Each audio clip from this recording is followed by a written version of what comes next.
हे मिशनरी शिक्षण, आरोग्य, सेवा आणि मदतीच्या नावाखाली गरीब आणि पीडित व्यक्तींना ख्रिश्चन बनवितात. आपल्या आदिवासी संस्कृतीमध्ये ख्रिस्ती धर्माचा शिरकाव असा होतो की डोंगर देवाचे रूपांतर चर्चमध्ये होते. गाव देवाच्या जागी चर्च तयार होतो. गावातील भक्ताची जागा फादर घेतो.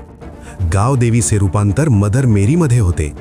वारली चित्रकलेच्या चौकात क्रॉस आणि जीसस दिसू लागतात. पारंपरिक लोककथा आणि गाणी येसूच्या कथांमध्ये परावर्तित होतात. कधी कुलदेवतांसमोर झुकणारे आता क्रॉस समोर झुकू लागतात.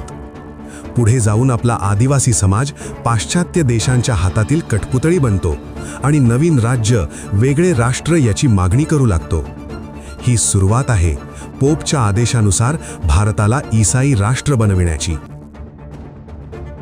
या विदेशी षड्यंत्रांपासून आपला समाज वाचविण्यासाठी आपण वेळीच सावध झाले पाहिजे. आपली आदिवासी संस्कृती आणि परंपरा हीच आपली ओळख आहे. त्यामुळे आपण चुकीच्या मार्गाला न लागता आपली संस्कृती टिकविण्यासाठी समाजाला एकजूट केले पाहिजे.